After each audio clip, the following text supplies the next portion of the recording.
Hello everybody, welcome to Ichimoku Telugu channel. మనం ప్రతిరోజు Nifty and bank Nifty చార్ట్ను review చేస్తున్నాం based on CPR and Ichimoku indicator ప్రకారం. అలాగే ఆప్షన్ చైన్ డేటాను కూడా అనాలిసిస్ చేయడం జరుగుతుంది. అందులో భాగంగా రేపు ఎలా ఉంటుందో ఒకసారి చూద్దాం. నిఫ్టీ యొక్క ఇంట్రాడే చార్ట్ అనాలిసిస్ చేసినట్టయితే ప్రైస్ అనేది విత్ ఇన్ ద సిపిఆర్లో ఓపెన్ అవ్వడం జరిగింది. విత్ ఇన్ ద సిపిఆర్లో ఓపెన్ అయినప్పుడు అది ఎటో సైడ్ బ్రేక్ అయ్యే వరకు మనం వెయిట్ చేయాల్సిందే. సో అది 15 మినిట్స్ తర్వాత డౌన్ సైడ్ అయితే బ్రేక్అవుట్ రావడం జరిగింది.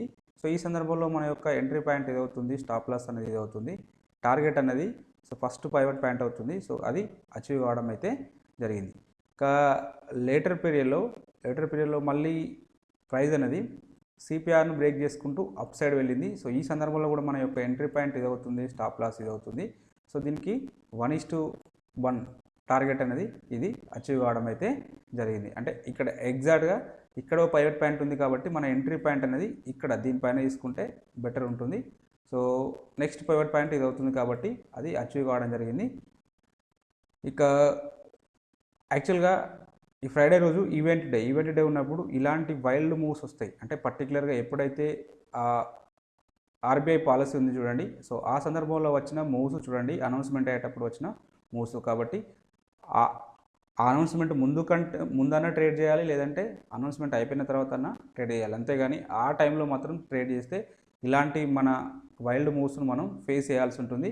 సో అంటే ఇది మనకు స్టాప్ లాస్ అనేది ఈజీగా తీసుకోవడానికి, స్టాప్ లాస్ ఈజీగా హిట్ కావడానికి అయితే అవకాశం అయితే ఉంటుంది. So whatever you direction you go, so ఏ డైరెక్షన్లో వెళ్ళినా కూడా డెఫినెట్గా స్టాప్ లాస్ అయితే హిట్ కావడానికి అవకాశం అయితే ఉంటుంది. పర్టికులర్గా ఇలాంటి ఆర్బీఐ పాలసీస్ అంటే ఈవెంట్స్ ఉన్నప్పుడు మాత్రం డెఫినెట్గా ఆ టైంలో కొంచెం దూరం ఉంటే బెస్ట్. ఇంకా బిగినర్ అయితే ఆ రోజు ట్రేడ్ చేయకపోవడమే బెటర్ ఐడియా అవుతుంది. ఇక ప్రైస్ యాక్షన్ ప్రకారం డిస్కషన్ చేస్తే ప్రైస్ అనేది ఒక సిగ్నిఫికెంట్ ఒక లో అనేది ఇక్కడ ఫామ్ కావడం జరిగింది. తర్వాత మళ్ళీ ఒక హై అనేది ఫామ్ కావడం జరిగింది. సో ఇక ఒక లో ఒక హై ఫామ్ అయితే, సో ఒకవేళ ఈ లెవెల్ బ్రేక్అవుట్ అయితే మనం అప్ సైడ్ వెళ్తాం, బై సైడ్ వెళ్తాం. ఈ లో బ్రేక్అవుట్ అయితే మనం సెల్ సైడ్ అయితే వెళ్తాం. ఇక్కడ మనకు బ్రేక్అవుట్ రావడం జరిగింది చూడండి, ఇది ఫాల్స్ బ్రేక్అవుట్. అంటే మన స్టాప్ ఇక్కడ నుంచి మనం డౌన్ సైడ్ వస్తుందని చెప్పి మనం ఎంట్రీ తీసుకున్నట్టయితే, సో జస్ట్ కిందికి వచ్చేసి అక్కడ నుంచి మళ్ళీ అప్ సైడ్ అయితే వెళ్ళి మన స్టాప్ లాస్ని అయితే హిట్ చేయడం జరిగింది. ఓకే, ఒకవేళ even though stop loss hit అయినప్పటికీ ఇక్కడ మనం కౌంటర్ ట్రేడ్ మళ్ళీ రెండో ట్రేడ్ తీసుకున్నట్టయితే, సో అప్పుడు ఇది మోర్ దెన్ 1:1 పైన మనకు టార్గెట్ అయితే ఇవ్వడం జరిగింది. అంటే ఆ బై సైడ్ వెళ్ళినప్పుడు. సో ఇలా ప్రైస్ యాక్షన్ ప్రకారం ఇలా ట్రేడ్ తీసుకోవడానికి అయితే అవకాశం అయితే ఉంటుంది. సో స్వింగ్ హైస్ స్వింగ్ లోస్ను అంటే మార్క్ చేసుకుంటూ వెళ్తే మనం ట్రేడ్ ఎక్కడ తీసుకోవాలనేది అర్థమైపోతుంటుంది. సో ఇక మళ్ళీ లేటర్ పీరియడ్లో ప్రైస్ అనేది సో ఇక్కడ ఒక హై వరకు వెళ్ళడం జరిగింది. సో ఈ హై నుంచి మళ్ళీ ఇక్కడ ఒక సిగ్నిఫికెంట్ ఒక లో అయితే ఫామ్ కావడం జరిగింది. సో ఈ లో ఫామ్ అంటే దీని కిందనే మళ్ళీ మనం ఒకవేళ సెల్ సైడ్ వెళ్ళాల్సి వస్తే ఈ లో బ్రేక్అవుట్ అయితే ట్రేడ్ తీసుకుంటాం. సో ఇటు డౌన్ సైడ్ రాలేదు కాబట్టి సో మళ్ళీ అప్ సైడ్ కూడా అంటే ఈ లెవెల్ బ్రేక్అవుట్ వచ్చింది కాబట్టి మనం బై సైడ్ వెళ్ళొచ్చు. సో ఇక్కడ కూడా టార్గెట్ అయితే అచీవ్ కావడం అయితే జరిగింది. సో ఓవరాల్గా 1 స్టాప్ లాస్ హిట్ అయినప్పటికీ 2 టైమ్స్ మనకు ప్రాఫిట్ అయితే రావడం జరిగింది. ఇక సప్లై డిమాండ్ జోన్స్ గురించి డిస్కషన్ చేస్తే మనం ఇక్కడ ఒక జోన్ ఇవ్వడం జరిగింది. ఈ జోన్కి అయితే ప్రైస్ అయితే రీచ్ కాలేదు. సో లేటర్ పీరియడ్లో ప్రైస్ అనేది సో ఇక్కడ మనం సప్లై జోన్ ఇవ్వడం జరిగింది. ఆ సప్లై జోన్కి అయితే వెళ్ళడం జరిగింది. ఇక్కడ కన్ఫర్మేషన్ క్యాండిల్ తోటి అంటే సో ఈ విక్ అనేది అప్ సైడ్ వచ్చింది కాబట్టి బెరిష్ క్యాండిల్ కాబట్టి మనం కన్సిడర్ చేస్తాం. సో ఎంట్రీ పాయింట్ అనేది ఇదవుతుంది, స్టాప్ లాస్ అనేది ఇదవుతుంది. సో టార్గెట్ అనేది 1:2 టైమ్స్ అంటే స్లైట్గా 1:7 అంటే 1:1.7 దాకా రావడం అయితే జరిగింది. సో లేటర్ పీరియడ్లో సో ఇది అప్ సైడ్ అయితే వెళ్ళి స్టాప్ లాస్ని అయితే హిట్ చేయడం అయితే జరిగింది. ఒకవేళ 1:1.5 దగ్గర బుక్ చేసుకుంటే డెఫినెట్గా ఇది అంటే ట్రేడ్ అనేది సక్సెస్ అయినట్టే. రేపటి రోజున వచ్చేసి ఇక్కడ ఒక డిమాండ్ జోన్ ఉంది, ఇక్కడ ఒక సప్లై జోన్ ఉంది. ఈ రెండు జోన్స్ని అయితే కన్సిడర్ చేయండి.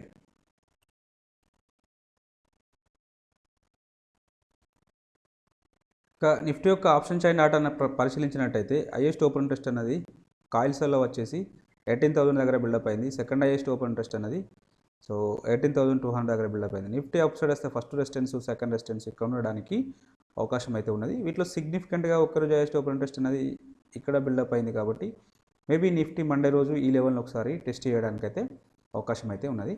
అలాగే ఓవరాల్ సినారియోని చూసినట్టయితే పర్టికులర్గా ఈ లెవెల్ వరకు లాంగ్ బిల్డప్ అయింది కాబట్టి పాజిటివ్ ఉండడానికి అవకాశం అయితే ఎక్కువగా ఉన్నది. ఇక పుట్ సైడ్లో చూసినట్టయితే హైయెస్ట్ ఓపెన్ ఇంట్రెస్ట్ అనేది 17,600 దగ్గర, సెకండ్ హైయెస్ట్ ఓపెన్ ఇంట్రెస్ట్ అనేది 17,800 దగ్గర బిల్డప్ అయింది. నిఫ్టీ డౌన్ సైడ్ వస్తే ఫస్ట్ సపోర్టు, సెకండ్ సపోర్ట్ ఇక్కడ ఉండడానికి అవకాశం అయితే ఉంటుంది. వీటిలో సిగ్నిఫికెంట్గా ఒక్కరోజు హైయెస్ట్ ఓపెన్ ఇంట్రెస్ట్ అనేది ఇక్కడ బిల్డప్ అయింది కాబట్టి ఈ లెవెల్ మనకు స్ట్రాంగ్ సపోర్ట్ లాగా యాక్ట్ చేయడానికి అయితే అవకాశం అయితే ఉంటుంది. అలాగే ఓవరాల్ సినారియోని చూసినట్టయితే షార్ట్ బిల్డప్ అయింది కాబట్టి పాజిటివ్ ఉండడానికి అవకాశం అయితే ఉన్నది. సో వీళ్ళు పాజిటివ్ ఉంటున్నారు. సో ఎక్కువ శాతం పాజిటివ్ ఉండడానికి అవకాశం అయితే ఉన్నది. ఇక ఇచ్చుముఖి ఇండికేటర్ ప్రకారం అనాలిసిస్ చేసినట్టయితే ఈ అప్కమింగ్ వీక్లో సో ప్రైస్ అనేది సో ఇన్ కేస్ ఈ వీక్ యొక్క అంటే మనం ఈ లాస్ట్ ట్రేడింగ్ సెషన్ ఉంటాయి కదా, సో ఈ లో అనేది బ్రేక్అవుట్ వస్తే మాత్రం డెఫినెట్గా సో ఇక్కడ వరకు రావడానికి అయితే ఛాన్సెస్ ఉంటుంది. ఈ లెవెల్ వచ్చేసి 17,200 దగ్గర ఉండడం అయితే జరిగింది. ఇన్ కేస్ లాస్ట్ వీక్ యొక్క క్యాండిల్ లో అనేది బ్రేక్అవుట్ వస్తే మాత్రం బ్రేక్డౌన్ వస్తే ఇక్కడ వరకు రావడానికి ఛాన్స్ అయితే ఉంటుంది. ఇక లేదు ఈ లో అనేది బ్రేక్అవుట్ రాలేదనుకోండి, సో డెఫినెట్గా ఫస్ట్ ఒకసారి అయితే ఈ 18,200ను టెస్ట్ చేస్తుంది. ఇన్ కేస్ దీనిపైన సస్టైన్ అయితే డెఫినెట్గా మనకు 18,600 వరకు వెళ్ళడానికి అయితే ఛాన్స్ అయితే ఉన్నది. ఎందుకంటే మనకు ఈ ఫ్యూచర్ కుమో బుల్లిష్లో ఉంది. సో అన్ని అంటే క్లౌడ్ పైన ట్రేడ్ అవుతుంది. సో కాబట్టి ఎక్కువ శాతం బుల్లిష్ ఉండడానికి అవకాశం అయితే ఉంటుంది. ఇన్ కేస్ ఈ క్యాండిల్లో బ్రేక్అవుట్ వస్తే మాత్రం డెఫినెట్గా మనం సో కొంచెం ఆలోచించాల్సిందే. సో కాబట్టి సో వీక్లీలో ఇక్కడ వరకు వెళ్ళడానికి అయితే ఛాన్స్ అయితే ఉన్నవి. ఇక డైలీలో చూద్దాం ఒకసారి. డైలీలో చూసినట్టయితే మనకు కంప్లీట్గా బుల్లిష్నెస్ షో చేస్తుంది. సో ఇక్కడ కన్వర్జన్ లైన్ పైకి అయితే రావడం జరిగింది క్యాండిల్. సో కాబట్టి బుల్లిష్నెస్ ఉండడానికి అవకాశం అయితే ఉంటుంది. ఫ్యూచర్ కుమో కూడా రైజింగ్ అవుతుంది. సో కాబట్టి నెక్స్ట్ మన టార్గెట్ వచ్చేసి సో ఇది ఇక్కడ వరకు వెళ్ళడానికి ఛాన్స్ అయితే ఉంటుంది. సో ఈ లెవెల్ వచ్చేసి సో 18,200 వరకు వెళ్ళడానికి టార్గెట్ అయితే ఉన్నది రేపటి రోజున. ఇక ఇన్ కేస్ అది బ్రేక్అవుట్ వస్తే మాత్రం నెక్స్ట్ డెఫినెట్గా ఈ లెవెల్ వరకు అంటే 18,600 వరకు వెళ్ళడానికి అయితే ఛాన్స్ అయితే ఉన్నది. కాబట్టి ఈ లెవెల్స్ని మార్క్ చేసుకోండి అప్ సైడ్లో. ఇక డౌన్ సైడ్లో వచ్చేసి ఇన్ కేస్ ఈ లో అనేది బ్రేక్అవుట్ వచ్చింది అనుకోండి, సో ఈ లో అనేది బ్రేక్అవుట్ వస్తే మాత్రం డెఫినెట్గా మనం 17,000 ఈ క్లౌడ్ వరకు రావడానికి అయితే అవకాశం అయితే ఉంటుంది. ఈ క్లౌడ్ అనేది సో నియర్లీ 1,700 150 దగ్గర ఉండడం అయితే జరిగింది. కాబట్టి సో ఈ లెవెల్స్ని మార్క్ చేసుకోండి. ఇక అవర్లీలో చూసినట్టయితే మనకు అవర్లీలో కంప్లీట్గా బుల్లిష్నెస్సే షో చేస్తుంది. బట్ క్యాండిల్స్ అనేటివి సో విత్ ఇన్ ద క్లౌడ్లో ఉన్నాయి. ఇవి ఎటో సైడ్ అయితే అప్ సైడ్ వస్తే మనకి ఇంకా కంప్లీట్గా బుల్లిష్నెస్ కన్ఫర్మ్ అవుతుంది. లేదా ఈ లో బ్రేక్ చేసుకుంటూ డౌన్ సైడ్ వస్తే క్లౌడ్ కింద ట్రేడ్ అయితే మాత్రం డెఫినెట్గా 17,200 వరకు మనం ఎక్స్పెక్ట్ చేయవచ్చు. సో ఇక అప్ సైడ్లో ఇవే లెవెల్స్ కాబట్టి సో ఇవి అన్ని టైం ఫ్రేమ్లో మ్యాచ్ అవుతున్నాయి ఈ లెవెల్స్. కాబట్టి సో డెఫినెట్గా ఈ లెవెల్స్ దగ్గర లైన్స్ డ్రా చేసుకొని అకార్డింగ్ టు దాని ప్రకారం ట్రేడ్ తీసుకున్నట్టయితే సో డెఫినెట్గా మీరు ప్రాఫిట్లో ఉండడానికి ఛాన్స్ అయితే ఉన్నవి. ఇక బ్యాంక్ నిఫ్టీ యొక్క ఇంట్రాడే చార్ట్ అనాలిసిస్ చేసినట్టయితే సేమ్ నిఫ్టీ లాగానే విత్ ఇన్ ద సిపిఆర్లో ఓపెన్ అవ్వడం జరిగింది. సిపిఆర్ను బ్రేక్ చేసుకుంటూ డౌన్ సైడ్ అయితే ఇక్కడ రావడం జరిగింది. సో ఈ సందర్భంలో సో మన యొక్క ఎంట్రీ పాయింట్ ఏదవుతుంది, స్టాప్ లాస్ అనేది ఏదవుతుంది. సో దీనికి 1:1 అనేది టార్గెట్ అయితే అచీవ్ కావడం జరిగింది. సో అంటే అది ఇక్కడే అచీవ్ కావడం జరిగింది. So no need to wait for this candle. So అలాగే నెక్స్ట్ లేటర్ పీరియడ్లో ప్రైస్ అనేది సో మళ్ళీ ఒకసారి సిపిఆర్ని బ్రేక్ చేసుకుంటూ అప్ సైడ్ వెళ్ళింది. ఒకవేళ ఇన్ కేస్ బై సైడ్ వెళ్ళాల్సి వస్తే దీన్ని హై పైన మనం వెళ్తాం. అలాంటి అవకాశం ఈ టైం ఇక్కడైతే రాలేదు. నెక్స్ట్ లేటర్ పీరియడ్లో మళ్ళీ ఒకసారి దీన్ని బ్రేక్ చేసుకుంటూ డౌన్ సైడ్ రావడం జరిగింది. ఇన్ కేస్ మనం లో అంటే డౌన్ సైడ్ వెళ్ళాల్సి వస్తే ఈ లో బ్రేక్అవుట్ అయితేనే ట్రేడ్ తీసుకుంటాం. అలాంటి అవకాశం ఇక్కడ కూడా రాలేదు. ఇక అంటే చూడండి సేమ్ టైంలో ఇక్కడ కూడా ఒక వైల్డ్ మూవ్ అయితే రావడం జరిగింది. సో ఇలాంటి టైంలో వీటికి దూరంగా ఉండడమే బెటర్. ఇంకా బిగినర్ అయితే మొత్తానికి ట్రేడ్ చేయకపోతేనే బెటర్. ఇక లేటర్ పీరియడ్లో మళ్ళీ ఒకసారి ప్రైస్ అనేది సో ఈ లెవెల్ బ్రేక్ చేసుకుంటూ అప్ సైడ్ అయితే వెళ్ళడం జరిగింది. అప్ సైడ్ వెళ్ళినప్పుడు ఎంట్రీ పాయింట్ ఇది అవుతుంది, స్టాప్ లాస్ ఇది అవుతుంది. ఇక్కడ స్టాప్ లాస్ అయితే హిట్ కావడం జరిగింది. మళ్ళీ ఒకసారి అవకాశం కూడా ఈ క్యాండిల్లో ఇవ్వడం అయితే జరిగింది. సో ఇది ఎంట్రీ పాయింట్ అవుతుంది, ఇది స్టాప్ లాస్ అవుతుంది. టార్గెట్ అనేది సో నెక్స్ట్ పైవట్ పాయింట్ లేదంటే 1:1 అది అచీవ్ కావడం అయితే జరిగింది. ఇక ప్రైస్ యాక్షన్ ప్రకారం డిస్కషన్ చేస్తే సో ఇక్కడ ఒక సిగ్నిఫికెంట్ ఒక లో అనేది ఫామ్ అయింది. సో ఇక్కడ ఒక హై అనేది ఫామ్ కావడం జరిగింది. సో ఈ లో బ్రేక్అవుట్ వస్తే మనం ట్రేడ్ తీసుకుంటాం. చూడండి ఎంత ఫాల్స్ బ్రేక్అవుట్ చూడండి. సో ఇలా అందుకే ఈవెంట్స్ డే ఉన్నప్పుడు డెఫినెట్గా ట్రేడ్ చేయకపోవడం అనేది బెటర్. సో జస్ట్ అంటే touch and go away. So ఇక్కడ మన స్టాప్ లాస్ అనేది హిట్ అయ్యి సో అద్భుతంగా మళ్ళీ అంటే పైకి అయితే వెళ్ళడం జరిగింది. సో చూడండి, కాబట్టి ఇలాంటి సందర్భాల్లో ట్రేడ్ చేయకపోవడం ఉత్తమం. సరే, ఎనీహౌ అకార్డింగ్ టు మన ప్రైజ్ యాక్షన్ ప్రకారం ఎప్పుడైతే సో ఈ లో బ్రేక్అవుట్ అయితే ట్రేడ్ తీసుకుంటాం. స్టాప్ లాస్ ఇంత ఉంటుంది. సో స్టాప్ లాస్ కూడా హెవీగా ఉన్నది కాబట్టి ట్రేడ్ తీసుకోవాల్సిన అవసరం అయితే రాదు. ఇన్ కేస్ తీసుకుంటే ఇక్కడ స్టాప్ లాస్ అయితే ఇట్టుకోవడం జరిగింది. ఇక లేటర్ పీరియడ్లో మళ్ళీ నెక్స్ట్ ఇన్ కేస్ అంటే అప్పటి వరకు ఈ హై ఉన్నది హై ఇదే కాబట్టి ఈ హై బ్రేక్అవుట్ వస్తేనే ట్రేడ్ తీసుకుంటాం. లేటర్ పీరియడ్లో మళ్ళీ స్వింగ్ హైస్ స్వింగ్ లోస్ అనేది మళ్ళీ ఫామ్ కావడం జరిగింది. సో మళ్ళీ ఒకసారి ఇదొక హై ఫామ్ కావడం జరిగింది, ఇదొక లో ఫామ్ కావడం జరిగింది. ఇన్ కేస్ మనం మళ్ళీ బై సైడ్ వెళ్ళాల్సి వస్తే సో ఈ హై అనేది బ్రేక్అవుట్ అయితే ట్రేడ్ తీసుకుంటాం. ఈ హై అనేది ఇక్కడ బ్రేక్అవుట్ అయితే రావడం జరిగింది. స్టాప్ లాస్ ఎక్కడ ఉంటుంది అప్పుడు? స్టాప్ లాస్ అనేది ఇది అవుతుంది. సో ఈ స్టాప్ లాస్కు సో అంటే ఎగ్జాక్ట్గా ఈ లెవెల్ వరకు అయితే రాలేదు ఈ స్టాప్ లాసు. సో కాబట్టి మళ్ళీ దీన్ని మన టార్గెట్ ఎక్కడ ఉంటుంది? టార్గెట్ అనేది ఇక్కడ ఉంటుంది. సో అదైతే అచీవ్ కావడం అయితే జరిగింది. సో కాబట్టి సో అంటే ఈవెన్ మన one trade stop loss hit అయినప్పటికీ సెకండ్ ట్రేడ్ అనేది ప్రాఫిట్లోకి రావడం అయితే జరిగింది. ఇక సప్లై డిమాండ్ జోన్స్ గురించి డిస్కషన్ చేస్తే సో మనం ఇక్కడ ఒక జోన్ ఇవ్వడం జరిగింది. సో ఎగ్జాక్ట్గా ఈ జోన్ దగ్గరికి వచ్చే ఇక్కడ నుంచే వెనుకకైతే వెళ్ళడం జరిగింది. సో చూడండి, బట్ మనకు ట్రేడ్ ఆపర్చునిటీ రాలేదని చెప్పాలి. ఎందుకంటే దీని దగ్గర ఏదైనా ఒక బులిష్ క్యాండిల్ వస్తేనే దానిపైన ట్రేడ్ ఇస్తాం. సో బులిష్ క్యాండిల్ వచ్చింది, బట్ విక్ అనేది అప్ సైడ్ ఉంది. సో కాబట్టి దీన్ని మనం వదిలేస్తాం. ఎందుకంటే ఎలాగో ఇక్కడ ట్రేడ్ తీసుకున్నా కూడా అది స్టాప్ లాస్ అనేది చాలా హెవీగా అవుతుంది. కాబట్టి ఇక్కడ కూడా ట్రేడ్ అయితే ఇనిషియేట్ చేయము. లేటర్ పీరియడ్లో మళ్ళీ ఒకసారి ఈ లెవెల్కి అయితే రావడం జరిగింది. ఈ లెవెల్కి వచ్చినప్పుడు సో ఇది ఎంట్రీ పాయింట్ అవుతుంది. స్టాప్ లాస్ అనేది ఇది అవుతుంది. సో ఇక్కడ ఈ స్టాప్ లాస్ ఇది ఈక్వల్గా ఉంది కాదు. మన స్టాప్ లాస్ అంటే జస్ట్ అట్లీస్ట్ మినిమం ఒక 5 పాయింట్స్ బఫర్ అప్ సైడ్ ఉంటుంది, డౌన్ సైడ్ ఉంటుంది. కాబట్టి అంటే దీని కింద మనం ఒక 5 పాయింట్స్ బఫర్ తీసుకున్నట్టయితే డెఫినెట్గా స్టాప్ లాస్ అనేది హిట్ కానట్టే. సో స్టాప్ లాస్ అంటేనే అది జనరల్గా ఎగ్జాక్ట్గా సేమ్ లెవెల్ అయితే తీసుకోము. అట్లీస్ట్ మినిమం దాని యొక్క ఏదైతే మనం ఇన్స్ట్రుమెంట్ ఉంటుందో దాన్ని బట్టి ఆ ప్రైజ్ని బట్టి మనం డెఫినెట్గా అంటే ఒక 500 రూపీస్ అయిందనుకోండి, 1 rupee up side down side ఉంటుంది. ఇలా దాన్ని బట్టి మనం కాబట్టి డెఫినెట్గా మనం ఒకవేళ బ్యాంక్ నిఫ్టీ కాబట్టి మినిమం 5 పాయింట్స్ బఫర్ అయితే తీసుకోవాల్సిందే. 5 పాయింట్స్ బఫర్ తీసుకుంటే సో డెఫినెట్గా ఇది స్టాప్ లాస్ హిట్టింగ్ కేసు అయితే కాదు.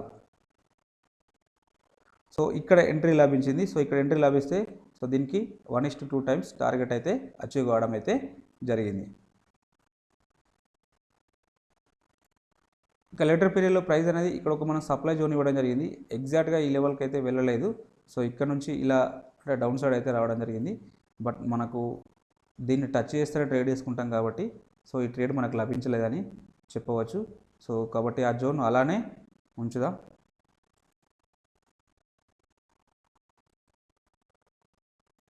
రేపటి రోజున ఇక్కడ ఒక డిమాండ్ జోన్ ఉంది. ఈ సప్లై జోన్ను ఇలానే ఉంచుదాం.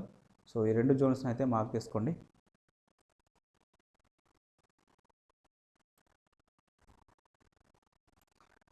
ఇక బ్యాంక్ నిఫ్టీ యొక్క ఆప్షన్ చైన్ డాటాను చూసినట్టయితే హైయెస్ట్ ఓపెన్ ఇంట్రెస్ట్ అనేది కాల్ సైల్ వచ్చేసి 38,000 దగ్గర ఉన్నది. సెకండ్ హైయెస్ట్ ఓపెన్ ఇంట్రెస్ట్ అనేది సో 39,000 దగ్గర బిల్డప్ కావడం జరిగింది. బ్యాంక్ నిఫ్టీ అప్సైడ్ వస్తే ఫస్ట్ రెసిస్టెన్స్ సెకండ్ రెసిస్టెన్స్ ఇక్కడ ఉండడానికి ఛాన్స్ అయితే ఉన్నది. ఇట్లా సిగ్నిఫికెంట్గా ఒకరోజు హైయెస్ట్ ఓపెన్ ఇంట్రెస్ట్ అనేది ఇక్కడ బిల్డప్ అయింది. కాబట్టి ఈ లెవెల్ అనేది మనకు స్ట్రాంగ్ రెసిస్టెన్స్ లాగా యాక్ట్ కావడానికి అయితే అవకాశం అయితే ఉన్నది. సో అలాగే ఓవరాల్ సినారియోని చూసినట్టయితే సో ఇక్కడ సమ్వాట్ మిక్స్డ్ ట్రెండ్ అయితే ఉండడం అయితే జరిగింది. కాబట్టి మనం దాని ప్రకారం అయితే ఏం కంక్లూడ్ చేయలేము. ఇక పుట్ సైడ్ డేటాను చూసినట్టయితే పుట్ సైడ్లో హైయెస్ట్ ఓపెన్ ఇంట్రెస్ట్ అనేది సో ఇక్కడ ఉన్నది. సో ఈ లెవెల్ వచ్చేసి 37,500. సెకండ్ హైయెస్ట్ ఓపెన్ ఇంట్రెస్ట్ అనేది సో ఇక్కడే ఉన్నది 37,000 దగ్గర ఉండడం జరిగింది. బ్యాంక్ నిఫ్టీ డౌన్ సైడ్ వస్తే ఫస్ట్ సపోర్టు సెకండ్ సపోర్ట్ ఇక్కడ ఉంటుంది. ఇట్లా సిగ్నిఫికెంట్గా ఒకరోజు హైయెస్ట్ ఓపెన్ ఇంట్రెస్ట్ అనేది ఇక్కడ బిల్డప్ అయింది. కాబట్టి ఈ లెవెల్ మనకు స్ట్రాంగ్ సపోర్ట్ లాగా యాక్ట్ కావడానికి అయితే అవకాశం అయితే ఉంటుంది. సో అలాగే ఓవరాల్ సినారియోని చూసినట్టయితే పుట్ సైడ్లో షార్ట్ బిల్డప్ అయింది కాబట్టి పాజిటివ్ ఉండడానికి అవకాశం అయితే ఎక్కువగా ఉన్నది. సో దీన్ని కన్సిడర్ చేద్దాం. పాజిటివ్ ఉండడానికి అవకాశం అయితే ఉన్నది.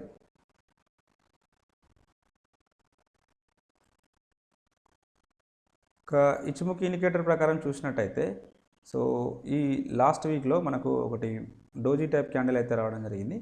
సో కాబట్టి ఈ లెవెల్స్ హై లోస్ అనేటివి ఇంపార్టెంట్. ఇన్ కేస్ ఈ హై వరకు అంటే ఈ వీక్లో వెళ్ళడానికి ఛాన్సెస్ ఉంది. ఇన్ కేస్ ప్రైస్ అనేది డౌన్ సైడ్లో ఉన్నది కాబట్టి ఇన్ కేస్ ఈ లో బ్రేక్అవుట్ వస్తే మాత్రం డెఫినెట్గా మళ్ళీ ఒకసారి అంటే ఈ లెవెల్ టెస్ట్ చేయడానికైతే అవకాశం అయితే ఉంటుంది. సో ఇక్కడ వరకు రావడానికైతే ఛాన్స్ అయితే ఉంటుంది. ఈ లెవెల్ వచ్చేసి సో ఎగ్జాక్ట్ లెవెల్ వచ్చేసి 36,500 దగ్గరికి రావడానికి ఛాన్సెస్ అయితే ఉన్నవి. ఇన్ కేస్ ఈ లో బ్రేక్అవుట్ అయితే. లేదు ఈ లో అంటే ఈ హై అనేది బ్రేక్అవుట్ అయింది అనుకోండి, డెఫినెట్గా ఫస్ట్ ఒకసారి ఈ లెవెల్ను టెస్ట్ చేస్తుంది. ఈ లెవెల్ వచ్చేసి 39,000 దగ్గర 39,500 దగ్గర ఉండడం జరిగింది. ఇన్ కేస్ ఇంకా స్ట్రాంగ్ మూవ్ మంచి మూవ్ ఉంటే సో డెఫినెట్గా ఒకసారి మళ్ళీ ఈ రీసెంట్ హైని అయితే టెస్ట్ చేయడానికి అవకాశం అయితే ఉంటుంది. కాబట్టి అప్ సైడ్లో ఈ లెవెల్స్, డౌన్ సైడ్లో ఈ ఒక్క లెవెల్ని మార్క్ చేసుకోండి. ఈ వీక్లో ఇక్కడ వరకు వెళ్ళడానికి ఛాన్సెస్ అయితే ఉన్నవి. ఇక డైలీ క్యాండిల్లో చూసినట్టయితే డైలీ క్యాండిల్లో మనకు బుల్లిష్నెస్ షో చేస్తుంది. ఫ్యూచర్ కుమో బుల్లిష్లో ఉంది, రైజింగ్ అవుతూ ఉంది. ప్రైస్ అనేది so conversion line and cloud పైన ఉన్నది కాబట్టి డెఫినెట్గా బుల్లిష్ ఉంటుంది. సో మన నెక్స్ట్ టార్గెట్ వచ్చేసి అప్ సైడ్లో వచ్చేసి ఇది ఈ లెవెల్ 38,800 దగ్గరికి వెళ్ళడానికి అవకాశం అయితే ఉన్నది. నియర్లీ 39,000. ఇన్ కేస్ ఈ లో బ్రేక్అవుట్ వచ్చింది అనుకోండి, సో నెక్స్ట్ మన టార్గెట్ నెక్స్ట్ సపోర్ట్ ఎక్కడ ఉంది? సో నెక్స్ట్ సపోర్ట్ అని చూసినప్పుడు సో ఇక్కడ ఉంటుంది. నెక్స్ట్ సపోర్ట్ అనేది సో ఇక్కడ ఉంటుంది. ఈ లెవెల్ వచ్చేసి 36,500 దగ్గర అయితే ఉండడం జరిగింది. 56 అంటే 550 దగ్గర అయితే ఉండడం జరిగింది. ఇక్కడ వరకు రావడానికి ఛాన్సెస్ ఉంది. ఇన్ కేస్ ఈ లో గిట్ట బ్రేక్అవుట్ అయింది అనుకోండి, సో డెఫినెట్గా మనకు ఇక్కడ వరకు రావడానికి అయితే ఛాన్స్ అయితే ఉంటుంది. సో కాబట్టి కొంచెం కాషియస్గా ఉండండి. ఇక అవర్లీలో చూద్దాం. అవర్లీలో కూడా సేమ్ సినారియో ఉంటుంది. సో ఈ లో బ్రేక్అవుట్ వచ్చింది అనుకోండి, సో డెఫినెట్గా మళ్ళీ మనకు సపోర్ట్ అనేది ఇక్కడే ఉన్నది చూడండి. సో మల్టిపుల్ టైమ్స్ ఇక్కడ రెసిస్టెన్స్ ఫేస్ చేసింది కాబట్టి సో ఈ లెవెల్ వరకు రావడానికి ఛాన్స్ అయితే ఉంటుంది. సో ఎగ్జాక్ట్గా చెప్పాలంటే 36,600 వరకు రావడానికి ఛాన్సెస్ అయితే ఉంటుంది ఇన్ కేసు ఈ లో బ్రేక్అవుట్ అయితే. ఇక నెక్స్ట్ ఈ హై అనేది అంటే నెక్స్ట్ ఇక్కడ వరకు వెళ్ళడానికి అయితే ఛాన్స్ అయితే ఉన్నది. ఇన్ కేస్ ఈ హై బ్రేక్అవుట్ వస్తే సో ఇక్కడ నుంచి ఇక్కడ వరకు వెళ్ళడానికి ఛాన్స్ అయితే ఉంటుంది. సో ఒకవేళ లేదు ప్రైస్ ఇన్ బిట్వీన్లో ఈ మధ్యలో ఉంటే మాత్రం డెఫినెట్గా సైడ్ వేస్ ఉంటుంది. సో ఈ జోన్ మొత్తం అంటే నో ట్రేడింగ్ జోన్. సో మనం సో ఎటో సైడ్ బ్రేక్అవుట్ అయ్యే వరకు కాసేపు వెయిట్ చేస్తేనే బెటర్. సో ఎప్పుడైతే ఈ zones up side down side breakout వస్తే సో టార్గెట్స్ లెవెల్స్ అనేవి అచీవ్ కావడానికి ఛాన్సెస్ అయితే ఉంటాయి.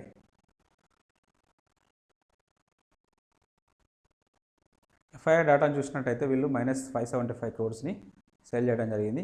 సో మన వాళ్ళు కూడా లిటిల్ బిట్ మైనస్లోనే ఉండడం అయితే జరిగింది. సో ఇది అంటే సమ్వాట్ మైనస్నే ఇండికేట్ అయితే చేస్తుంది. సో కాబట్టి కొంచెం కాషియస్గా అయితే ఉండండి. ఇంకా ఇంట్రాడే పర్పస్లో ఈ స్టాక్స్ని అయితే వాచ్ లిస్ట్లో తీసుకోండి. నారో సిపిఆర్ ఉన్న స్టాక్స్ కాబట్టి ట్రెండింగ్ ఉండడానికి అవకాశం అయితే ఉన్నది. మీకు ఈ కంటెంట్ నచ్చినట్టయితే తప్పక లైక్ చేస్తూ షేర్ చేయగలరు, అలాగే సబ్స్క్రైబ్ చేసుకోగలరు. Thank you everybody.